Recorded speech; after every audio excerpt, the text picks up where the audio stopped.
quite a very exciting afternoon, and it is very exciting to be back on set again after being absent for some time, and it really means a lot that I'm back on the Lunchtime Cafe just to grace the screen for you and have that conversation and ensure that we keep you abreast with the information when it comes to the Lunchtime Cafe. Remember, we are broadcasting live on Camnet TV, that is channel 25 on GoTV, channel 106 on Topstar, channel 274 on DSTV, and better still yet, you can walk into our Facebook page as well as YouTube page, and we get to do all those issues for you.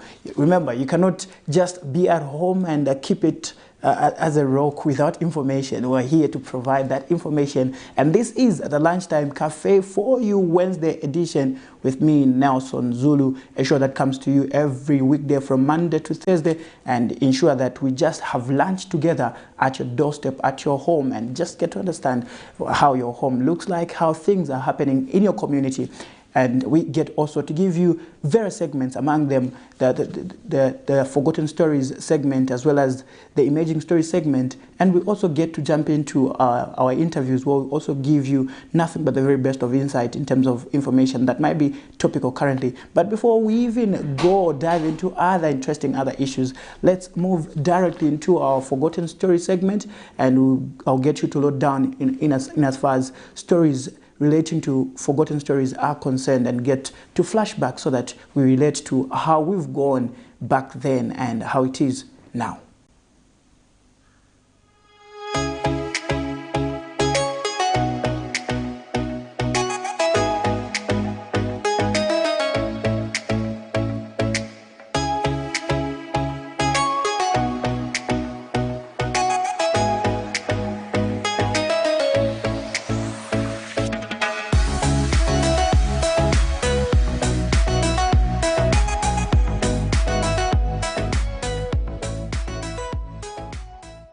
The color and writings are very clear on which organization owns this place. On Saturday, Patriotic Front PF members destroyed the UPND office and water point in Lusaka's Kamanga area within Munali constituency. This place provides water to the people of the area who draw the commodity from here.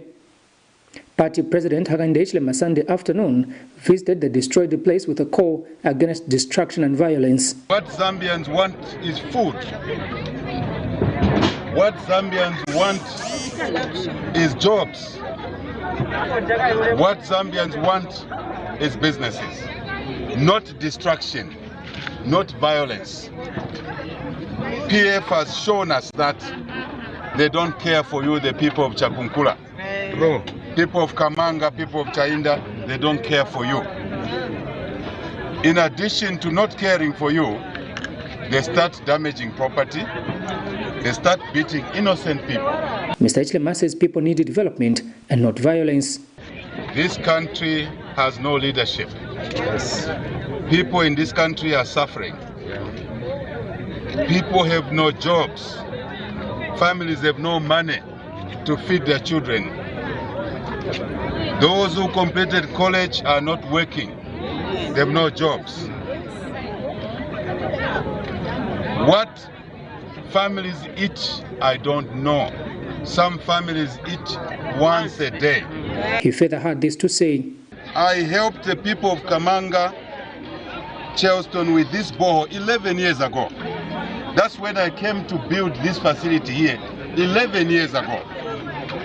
Because I answered the call of the people who had no water, our mothers, our sisters who had no water. And they've been benefiting as a community from this water. And the PF, instead of improving this water supply, they damage it. That is hooliganism. That is failure of leadership. So to show you leadership, not violence, I am committing that in the next few days, I and you, the local community, will repair this borehole, will repair this. Community members have since joined in ensuring that this place is worked on soonest, but ruling Patriotic Front PF Lusaka Province Chairman Paul Monga in an interview justifies this act on the basis that it's the UPND who first attacked his party's constituency office in Munali. Yesterday we were provoked while we were having a meeting In Munai, the UPND went to attack our quad office in Champulawat and destroyed it. And when our people heard the news, they retaliated, which is unregrettable as well. They went also to destroy UPND office. Violence, regardless of who starts it, is wrong, and the act should be condemned. Kalan Muchima reporting for Camnet News in Lusaka.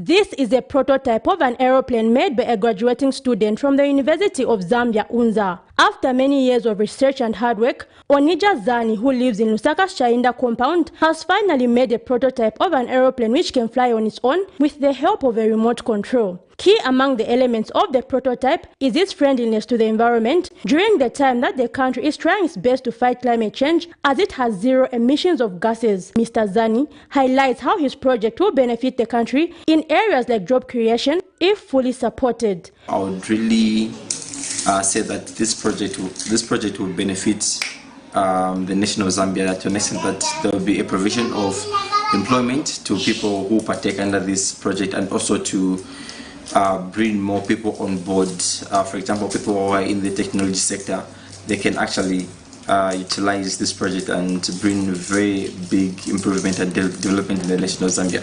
Mr. Zani further explains that he hopes to go into aircraft engineering if funding is made possible, as aeroplanes are his newfound passion. My greatest appeal to the new government over this project is that I desire that I should partake or participate in pursuing a career of being a pilot, and also or being an aircraft maintenance engineer, which I really desire to do.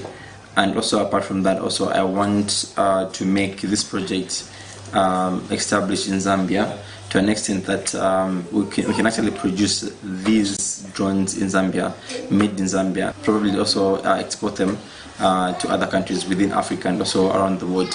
Meanwhile, University of Zambia lecturer of development studies Dr. Monga Mumba has called for such innovations to be seriously supported so as to see them develop into national projects.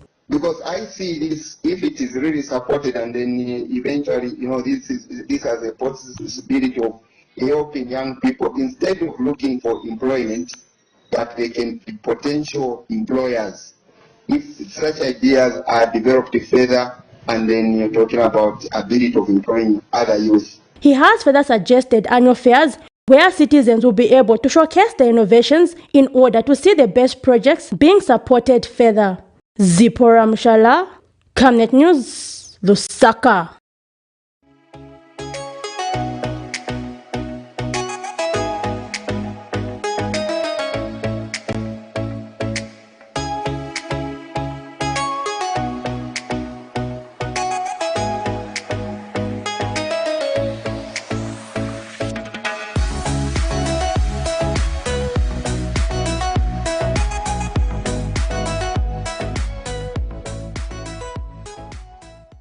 A land wrangle has erupted in Lusaka's Kalikiliki compound, which is under Munali constituency, after the land, which was the residents' last hope for the construction of a school and hospital in the area, has been taken away from them. In interviews with Camnet News, the residents explained that Kalikiliki compound has had no hospital or school since inception, forcing their children from as young as 6 years old to walk a distance of over 1 hour to access the nearest school, which poses as a challenge in the rain season, leaving them with no choice but to keep their children at home during this period. The women say they are forced to deliver at home during emergencies, which is posing a danger to their health. However, this land, which they say is the last free piece of land which they have been applying for a long time, in order for these facilities to be built, has been sold off to people who claim to be from the office of the president, and construction works have since begun.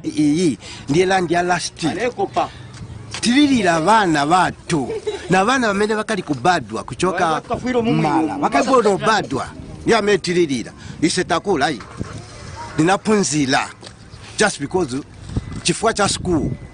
Okay, bazimai batu bavutika chamene bavutikira bazimai batu ni chifua cha kuti ilandi tifuna bamange school from grade 1 up to grade 12, then tifuna mini hospital stiririra kuti kapanti mangembo manyumba yatu muiyayi ekyo tulepempa ba HH amareksheni aya votera imwe amashu yako natulera ndaso tulina matandabulo lyonse mulayo mfu amatandabulo abantu intu mfotera kulole shefi abantu balelira tupempa kuli ba HH nomba ni mpalame kuno muise mumfu amatandabulo abantu ngati yaboma malo yaya tifufuzile bazitiziwe te bantu tili mu community umu kuti aya malo yakali mmanja mwa boma ngaba pakali panthawi ino so tikalulimbana nawo yaba bantu kuti mpaka natiziwe kuti nchanja mechichitika umu ise bantu moyo wa muntu ine napapisa bantu babiri umu community sembeni ili kujere pano pamene nikamba kulibe kuvomeza kuti kupapisa mwana muja analibe vili vonse uyo msikana babiri vonse ninawapapisira mnyumba mwanga na kuseni yenda nipapili because kalikiliki kutoka independence palibe chilicho no development ilionse so ise we are tired. Meanwhile, independent Kalikiliki Ward Councillor Mr. Shadrack Mwanza has confirmed that it is the last piece of land in the compound, adding that he, along with the area member of parliament Mr. Mike Mposha, will try to get to the root of the matter and see if even part of the land can be secured for the community. That land still belongs to OP. Okay, so the land still belongs to OP. So now it is the community now, with the help of ministers like MP. I tried to contact my MP, but unfortunately he hasn't given me feedback. So I think I just need to make a follow-up as well so he can help me in this matter. Otherwise, that is the only land that we have. We do not have any other land apart from that one that you see that is the transmitter. So if we can believe in that land, at least we'll be able to build a school and a mini hospital. However, the residents have threatened a riot if not addressed on the matter within a period of 7 days. Zipporah Mshala, Camnet News, Lusaka.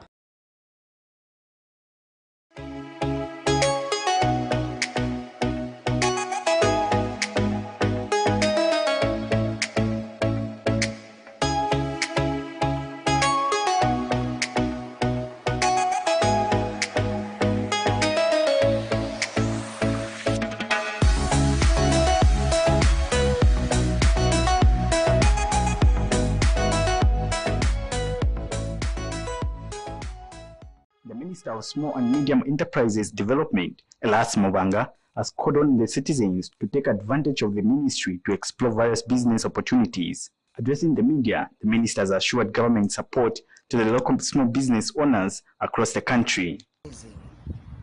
When we got to see how our peasant farmers are being contacted and connected to bring various types of beans, that's very interesting. I'm sure you got something there and you should be able to share with the nation. It's very interesting, and out there the farmers get connected with cooperatives. And as soon as the ministry will be coming to try and check out what's happening there in all the rural areas. During a tour at the Cooperation Federation Regional Trade Center, the minister took time to monitor the newly constructed facilities. The small compartments of various types of commodities that are lined up here, and what will happen is that the farmers, like for farmers, they will bring all their tomatoes categories here, or everything that the farmers are producing, they'll bring here. So we envisage a situation where ShopRite comes here to collect. Mr. Mbanga has commended the center for the initiative, saying such facilities are a huge step to improving small businesses in the country. You be amazed. And for those also who are bringing vegetables as well, vegetables, we've got beautiful, also 2,500 cubic, of space. So your cabbages, any kind of vegetables, it will be fresh and fresh and fresh. So as a ministry, we are encouraging everyone. Soon, this facility should start working, Mr. Chair. Yeah, we will support them. We will sit down and see how we can facilitate and start operation. Yeah, thank you. Meanwhile, Trade Center Director General James Chirwa has revealed that the facility is scheduled to be in operation by January 2022. The projection was that come January, this thing should be fully operational. Okay, but that we have to start slowly, and that's why we have that value addition activity already taking place there. That was a way of launching in stages this facility. Alex Chimba, Camnet News, Lusaka.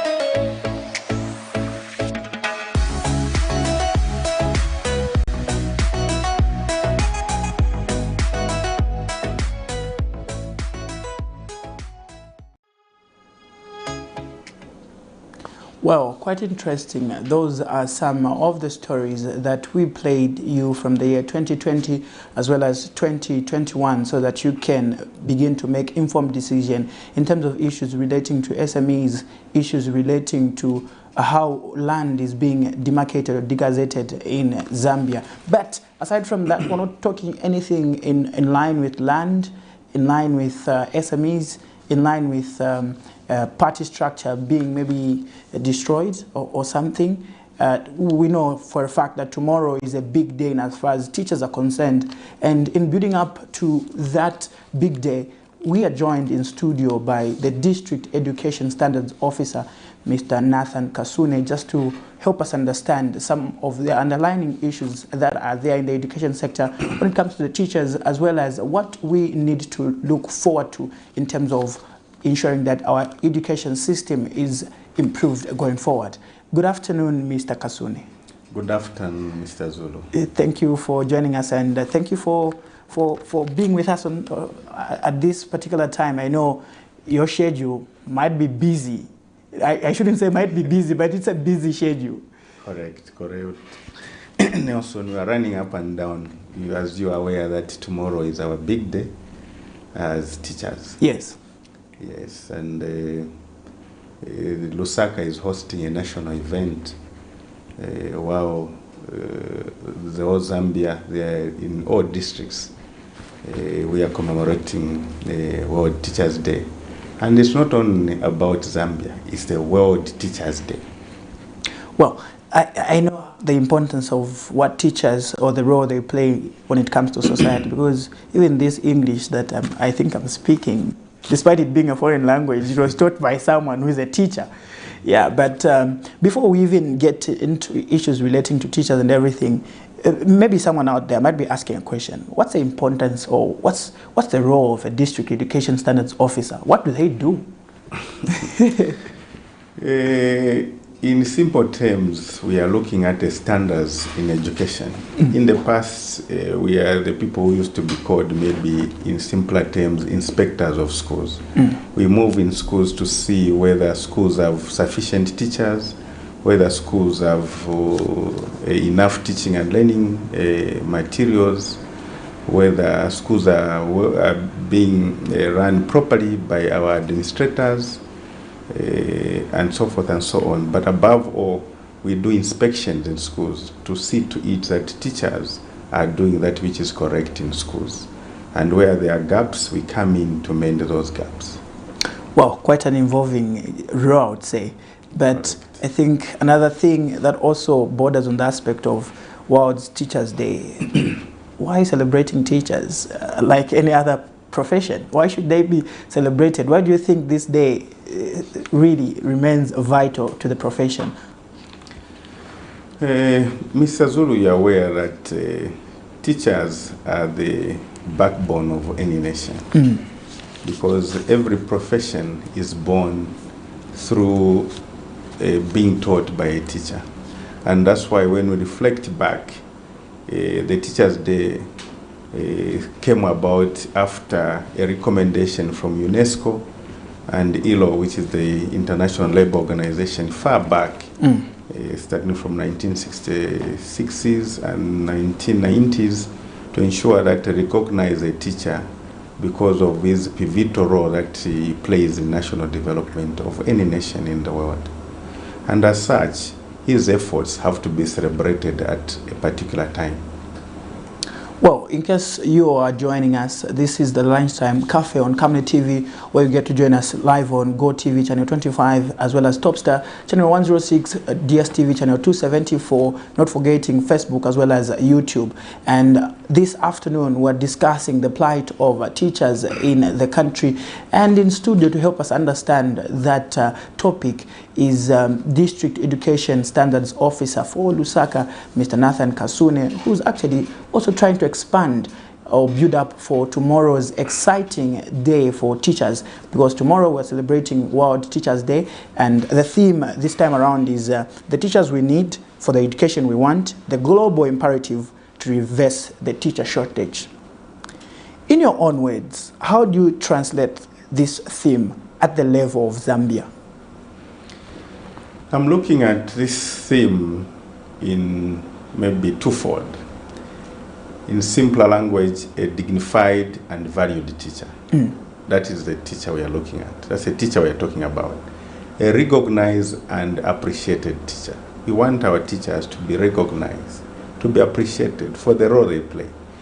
I've always borrowed our Minister of Education's language, who says teachers are the oxygen of the nation. It's a loaded statement. You and me as human beings, without oxygen, wouldn't breathe. So meaning, without teachers, the world will not move. So in any area you see it, I think a teacher is there. He has produced an engineer that you look at. He has produced the doctors, the surgeon. He has produced the drivers that are driving your vehicles to move from one point to another. Every sector has been produced by a teacher. There's no sector that has not passed through the hand of a teacher. Tell me, Mr. Zulu, anyone who has not passed through the hand of the teacher. Even those maybe that have not passed through a teacher, they are crying to say they wish they were given the opportunity to be at school, so that they just pass through the hand of a teacher, because passing through the hand of the teacher is what will make them be what they want. Above all, it all translates to development. Well, I also like the fact that you had brought out the issue of previously you used to be regarded as school inspectors. Correct. Yes. And highly feared those days. When teachers see inspector of schools, they could be jittery. But this time we act more like professional advisors. Okay. Yeah. Yes.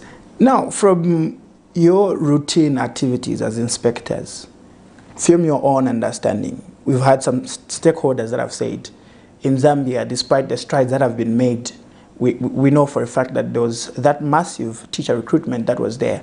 And we've seen also stakeholders continue maintaining the same step or the same stance that we still have a shortage in terms of teachers within schools. From your own inspections as standard officer, I know you are specialized here in Lusaka, but you can also give us a general view in terms of, is that the status on the ground? When you look at the institutions of learning in Zambia and the world at large, it's the only institution that is in every corner of the nation. And because population is growing, you find that there's need for this institution to be built in every corner of the country. So as much as government is employing teachers, this gap is always coming because of the demand for education. Not only that, of course there are other areas that are critical, like mathematics and science. We, like Lusaka, has a lot of teachers in social sciences. And so we're trying to balance up. I'm sure the ministry is trying to balance up so that the gap is mended. But for Lusaka, not much can be talked about shortage of teachers, maybe other areas. Here, I think we have sufficient teachers for Lusaka district. Well, that's interesting to find out from you. And I think it's also informative because some stakeholders will keep on saying this and that, but it is always important that we get a response from people like yourselves, because you know what is pertaining on the ground. And I'm glad you also brought out the issue of having a shortage in terms of teachers that take pupils in mathematics and other sciences. Is this also one of the measures that you are putting in place to ensure that you can tell? There's been this notion that pupils, especially at grade 9 and grade 12, they don't perform well in mathematics as well as science subjects. Not necessarily. I think the teachers are there, but not very enough in those two subjects as per se. And I'm sure all stakeholders are trying to put effort so that these gaps are mended. A teacher gives a certain percentage. We also require that learners add to what the teachers give them. It's a modern world. Teachers, pupils have to research, have to read on their own.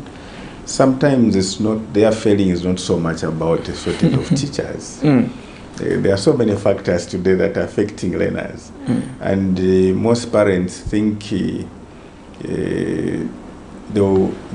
pupil will be modeled properly at school, and they're forgetting their roles, that parenting is their duty, and us come just to add skills at school. But they want to bring all this issue of parenting to a teacher.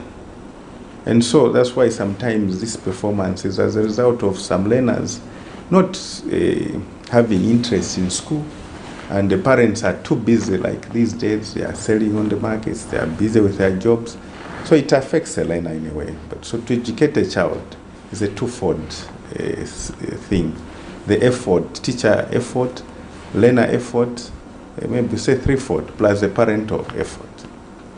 Yeah. If you have a contribution that you would like to make, you can get advantage of our social media platform, that is YouTube as well as Facebook, and give us a call on the numbers on your screen, as well as text us. We'll be able to read your messages live and direct, just like having a conversation with Mr. Kasuni, and building up to tomorrow's big day for all the teachers, as it is World Teachers Day. But let's look at now this theme. It's so unique even to myself, because it's also talking about the teachers we want. Correct. Do you think Zambia has the teachers that we really need as a society? Of course, yes, Mr. Zulu. Zambia has the teachers that we need. They are well qualified and have performed wonders. Starting from you yourself, you are a wonder of a teacher. When you look, they have demonstrated through giving learners different skills, such as critical thinking and problem solving. You're talking of collaboration. We have produced leaders today. Which leader is not a product of education? The president himself, the vice president, not only leaders in the political circles, the leaders in various companies, name them ZESCO, NAPSA, which is now helping us to get the partial withdrawals. Who are manning the bankers, okay, the Mizingamelus of this world? They pass through the hands of a teacher, okay? The so-called entrepreneurs, who has given them these skills? You are speaking good English, oral communication, including the writing skills.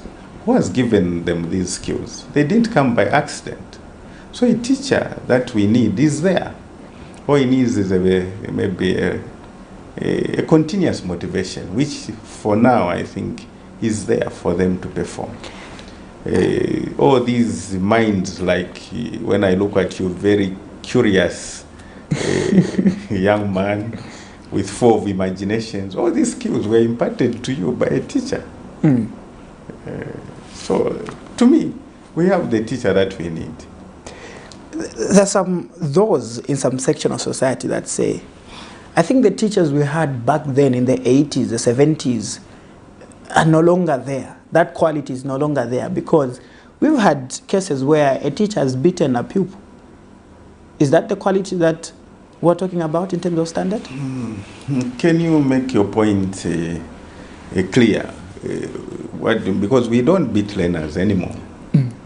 Okay? It's corporal punishment. I think the Act of Parliament is in place to deter teachers from beating learners. Mm-hmm. So we feel that learners are learning in a conducive environment without intimidations. And so, yes, people can make their own comparisons, but let them come and debate with us to tell us that maybe us teachers today are worse than the ones that were there back then. Sometimes it's just maybe misinterpretation of facts, but I think we have done our level best. Well, I know also for a fact that we've seen some technological advancements that have now brought about a modern world. Yeah. So now someone might be asking, I know you spoke of the role of the pupil in this modern world. They need to study, maybe using the internet, consult from someone, and then for them to make reasonable decisions when it comes to issues that are being taught to them at school. Is it the same with the teacher in this modern world? What is their role when it comes to this modern? Yeah, when you look at a modern teacher, it's not so much depending on chalk and board like in the past. No, there is this ICT in schools today. A teacher has various pedagogical methodologies that is employing to teach this modern pupil too. And the modern pupil is also quite advanced. So the teacher also has to be advanced. So to me, a modern teacher is advanced and is not so much dependent on chalk and board, is a researcher. So I can't just go into class without doing a lot of research on what I want to teach. I have to do a lot of research. So you find that there's a lot of group learning, there are a lot of initiatives that teachers are employing in class to make sure that they unlock the brain of a learner and simplify the concepts, that the concepts don't appear to be too hard to the learner. We simplify the concepts when teaching. That's why when you look at how a teacher is teaching from the time he introduces a lesson, the time he starts moving or flowing in a lesson, the cohesion that is in the lesson, you really enjoy. One day, come to us, we may give you one teacher just to show you how best we execute our lessons today. We are quite advanced as modern teachers. And there was those people that were saying, you know how it is, a teacher is supposed to teach you everything. Like I would give an example. Back in tertiary education, we had some students that were saying, I think in our teachers, wafunika kunipunza phones, our lecture and everything. But I heard you talk of the learners also have to do their part and the teacher has to do their part. Correct. What could be a word of advice to those learners that still think a teacher should be of a reliance to them in order to acquire the intended education? First of all, they must know that they are not empty themselves. A human being is born with the intellect. We just add as teachers when they come to school. So we are not teaching an empty thing. A human being is gifted to have an active mind. And so we are looking at this learner who already has something, and as we are adding and trying to activate his mind so that he is able to think and is able to grasp the concepts. So teaching is a skill. Of course, how it is done is dependent on the methodology subjects, and different subjects have different methodologies employed. For example, the way one teaches English may not be the exact way the one will be teaching physics or chemistry or design and technology today, or maybe literacy at primary school, or numerous at primary school. The methodologies will differ per level and even per subject. Well, let's now come to the teacher relationship with the pupil. What is expected when we talk of the teacher-pupil relationship? What do you expect as some people that come from the Ministry of Education to inspect the conduct or maybe the welfare of these schools within the country, but for you, I know it's within the district. Yes, Mr. Zulu, we expect a positive relationship between a teacher and a pupil. As you are aware that this matter is also enshrined into the Constitution. I think that should be a statutory instrument of 2018, where they have put in the Education Act how a teacher and a pupil must relate. It must be a positive relationship.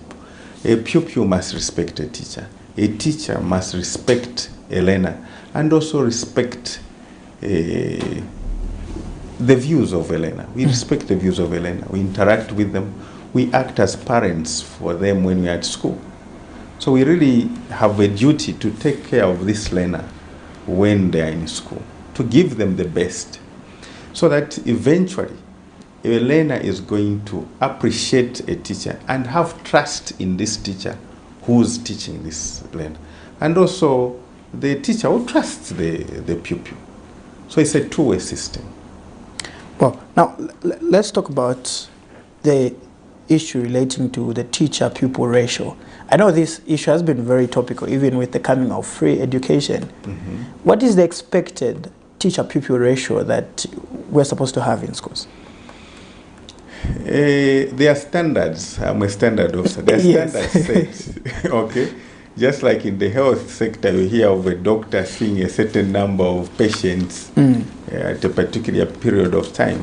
As a teacher-pupil ratio for ECE, for example, what we call early childhood education, in simpler terms, what you call preschool, for example, the teacher-pupil ratio is 1 to 20. At primary school, you are talking of grade 1 to 7, the pupil ratio is 35. And in secondary school, it's 1 to 40. But this is not what you find on the ground.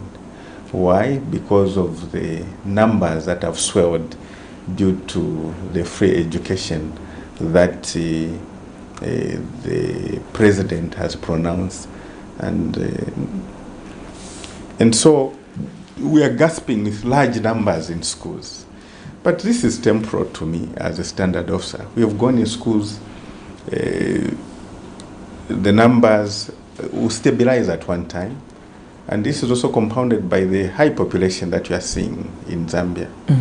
But this thing will be the thing of the past at one time. Look at the numbers that government is employing the teachers. 30,000, now 4,500. This is the unprecedented for years. And so we feel that the gap will be bridged very soon. Well, and I don't know why I didn't fuse this question. There was a recommendation, or I would say an analysis, that the country has a shortage of early childhood teachers. And they've been saying, as a country, we've not actually really paid attention to early childhood teaching. But not anymore. In the past years, one person who started as a primary school teacher. In the past, for example, government institutions, we only had the David Livingstone College of Education and the Kitwe College of Education offering training to preschool teachers. But as the years went by, today we have so many institutions that are training preschool teachers, including universities, if you want. They are offering early education training, degrees and diplomas. So the numbers are now there for us to absorb in the system and teach our learners. As well, when you look at ECE or preschool, it's a foundation of education. So government has realized its importance, and it's no longer as it was in the past. There are serious efforts to make sure that this level is handled properly. Just like a house, you cannot claim that your house is stronger if it has a weak foundation. So it's not only a realization by you as stakeholders or the citizens, but it's also already realized by government. We are government policy implementers ourselves, and I'm sure we are implementing those policies to ensure that the centers are increasing every year in schools. We see that EC centers are being opened, and government, even through this recruitment, if you've seen, they have tabulated that EC teachers will be employed. You talked about the swelling numbers in schools. Correct. Due to the free education policy that has been reintroduced. For me, I like calling it reintroduction. Yes. And the teacher-pupil ratio, the expected number you are able to give us. Correct. Now, in terms of the effect it has on the learner or maybe on the teacher as well, what is the effect? And when you look at the learner and the teacher, we should also be looking at the aspect of, we've got SDG number 4, for example, that focus on education. And yes, there are some goals that were supposed to achieve by 2030. Correct. Is the swelling of these pupils in classes in line with that? Yes. Teaching. To some extent, yes, but not in every aspect. I've been a head teacher of secondary school before. I've certain experiences of my own. In the past, I'm a product of a mission school. I went to St. Paul's Secondary School in Kabwe, and as I was learning, it was very fashionable to see very few numbers in schools, and I thought that was the best. I taught many years in mission schools. I once taught at Chipembi Girls there, where we were enjoying to teach small numbers. But at one time I went to the Copper Belt. I was at Nkana Secondary School. I found a class, even before free education, 139. As a head teacher, I had to call my staff, and we had to devise methodologies because we are modern teachers. Yes. What we need to do now as modern teachers is to look at the number. The way you teach a small number is not the way you teach a big number. A bigger number. So you revise your methods. You bring in a lot of initiatives and so forth and so on, so that those big numbers, you cater them also effectively. So it's not so much about having big classes and compromising the quality. The quality must be maintained despite that we have these numbers. A teacher will know that because I have a huge number, this is how I'm going to teach my physics. This is how I'm going to teach my mathematics. Okay? It's common knowledge. Well, it's interesting to also get to learn about that. Before we even begin to maybe think of concluding the program, I think one thing also that has been a thorn issue is the teacher recruitment vis-a-vis housing infrastructure for teachers. I know this issue has been very rampant when you go to rural areas, but is it the same when it comes to Lusaka as a district? We shall mix ideas here. First of all, the Ministry of Education or government gives every worker housing allowance. So it has little bearing to accommodation in Lusaka, because a teacher, by being given housing allowance, will look for accommodation elsewhere, close to where he's serving, and will find accommodation.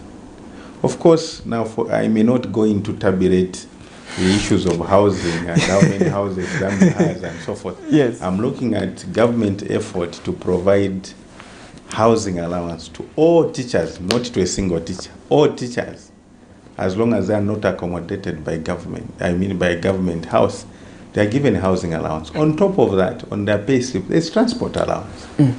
So it has sorted out the problem to a large extent. Of course, in rural areas, it's there.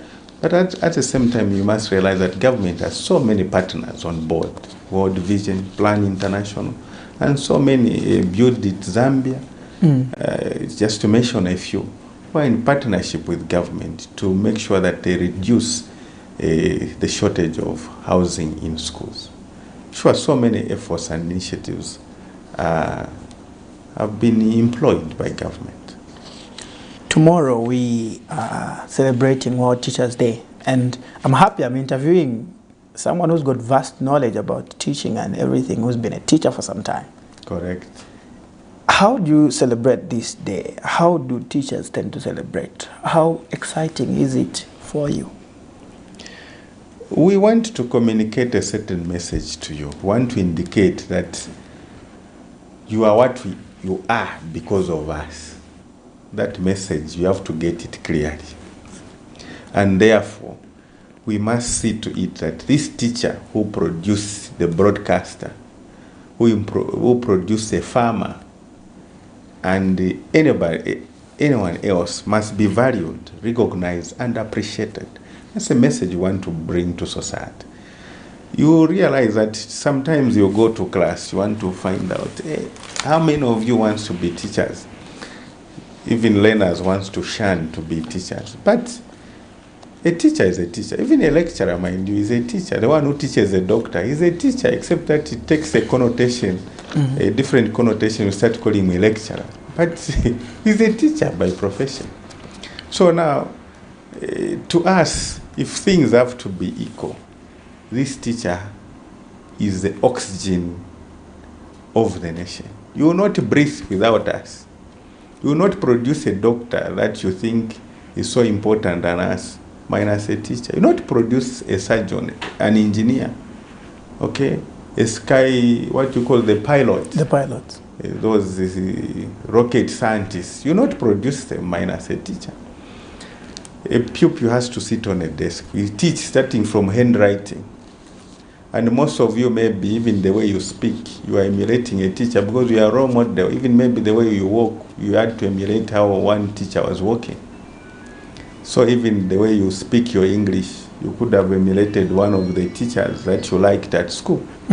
And so I'm also urging teachers to execute their duties diligently so that we keep on floating on board to give a good example to society that we are teachers who are highly professional.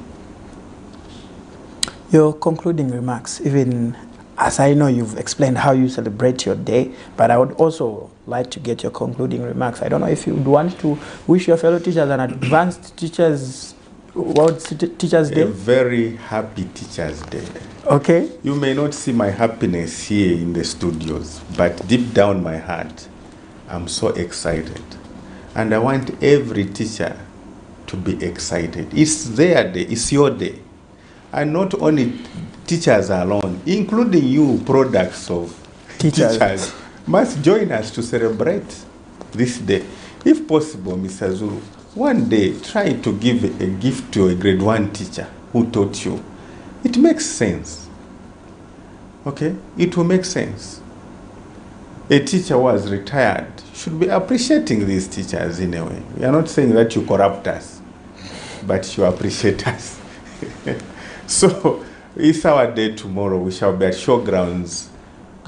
Tomorrow, the flagging off will be at the Ministry of Education HQ itself, where the minister will flag off the march past, and then you shall go all the way up to Showgrounds. And you'll see the mood. You'll see us marching in style. Even us who are old in service, you will not see any oldness in us. You see the energy that we have, that we still have. So it's a wonderful day for us. And we just want to show the world that we are also happy to be teachers.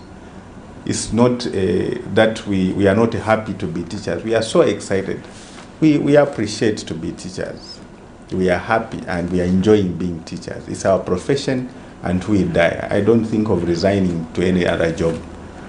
If I have to die a teacher, I'll be the happiest.